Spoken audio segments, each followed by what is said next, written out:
Hello viewers, good morning. I remain Shobayo Mudupe Johnson of Shobayo Mudupe Snails and of November's Farms.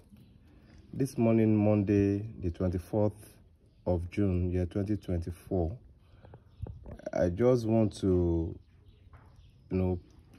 show you guys and to prove to you how profitable snail farming could be.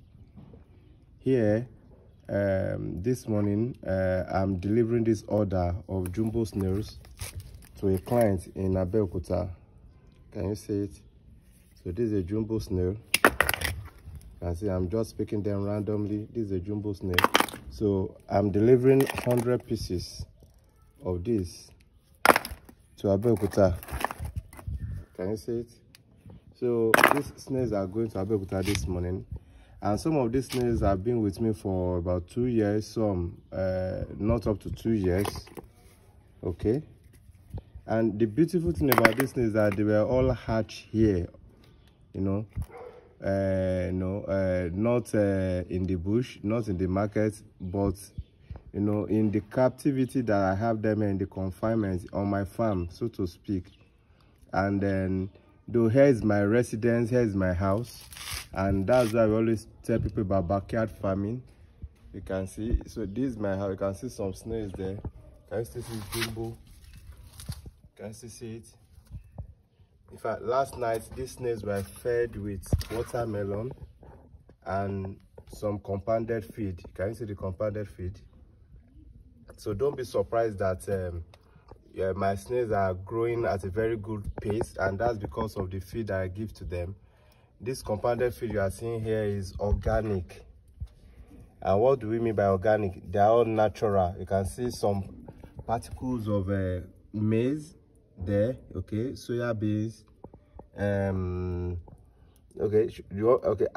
won't be telling you all, because telling you all means I'm telling you all the inputs of my feed production. So of course I can even tell you, but just that you might not know the percentage to which you put to them.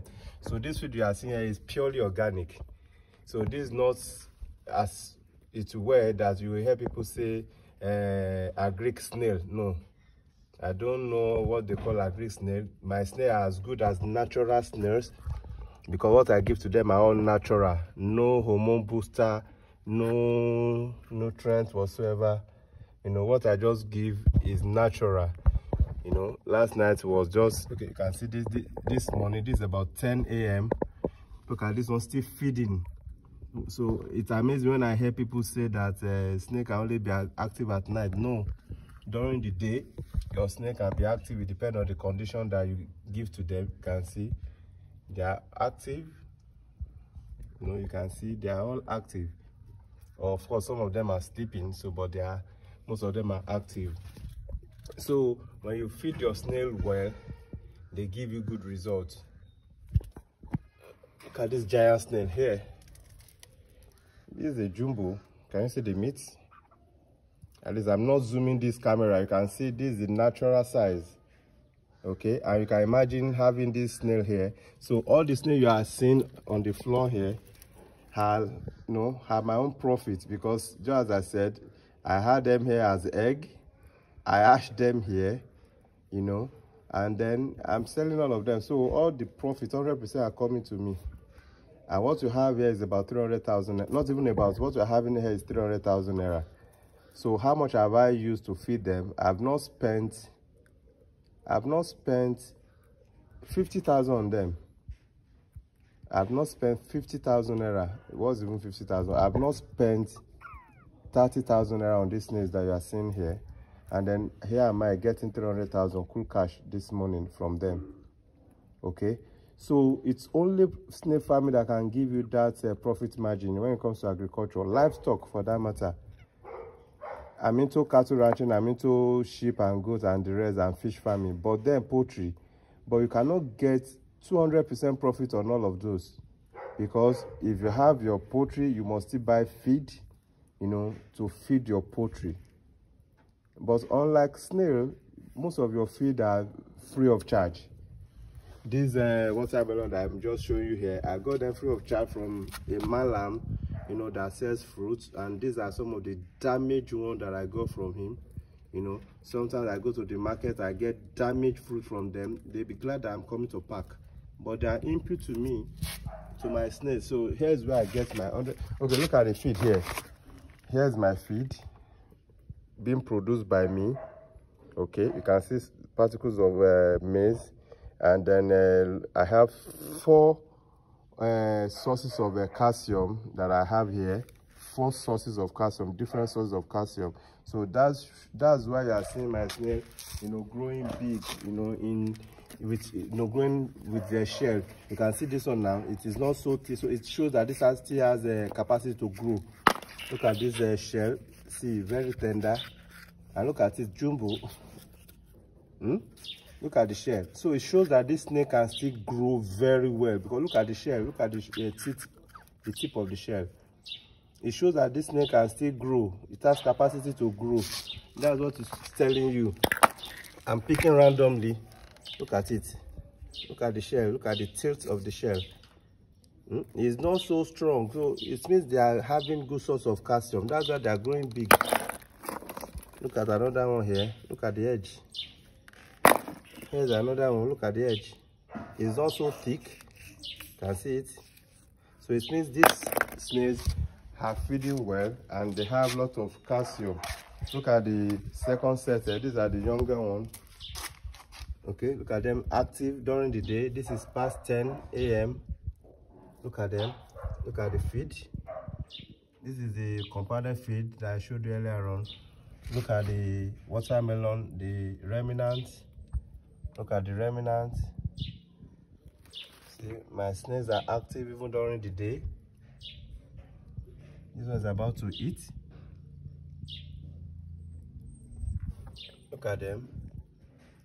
So, snail farming gives you the opportunity to have your income more than 100% return on investment if properly managed and handled. Okay, if properly managed and handled. Underline that word, if properly managed and handled. So snail farming is a big deal now. Look at its feeding. Can you see that? It's enjoying its meal. Look at the mouth. Are you seeing the mouth? Are you seeing the tongue? Look at it eating. Can you see it? So viewers, I can tell you that snail farming is highly profitable. Highly. So I'm making my own crew card this morning, 300k. So let's even assume I spent 50,000 on them. So that's 250k. You cannot get such from poultry. You cannot get such from sheep, ram, goat, unless if you are making them free range. That's even in sheep or ram. If you are making your ram in free range, but you can't get such in fish farming. You can't get such in poultry.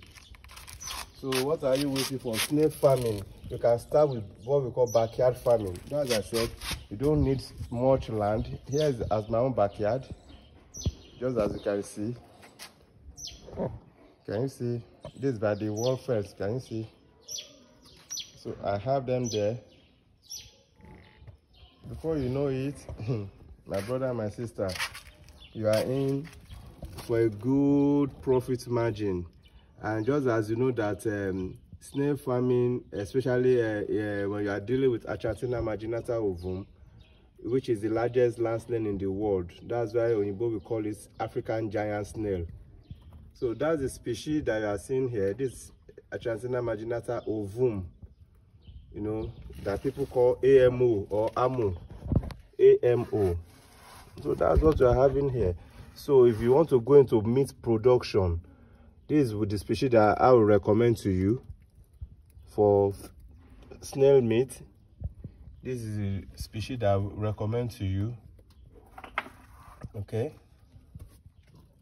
Look at them. Look at this block you are seeing here. My snail ate it. Look at that one. You know, that's because, you know, if you can tell me, okay, let me just tell you. The reason why they are eating this block is because of the limestone that is used in production of this block. Okay, the limestone. Limestone is a good source of calcium to snails too. So that's why you could see that they ate this. So even if you have your snail farm blocked and then it is not well concretized, if you just leave it bare, you know, bare like this, you know, you just mud block and you know, you are leaving, so they will eat the block and they can escape. You can imagine if this is my own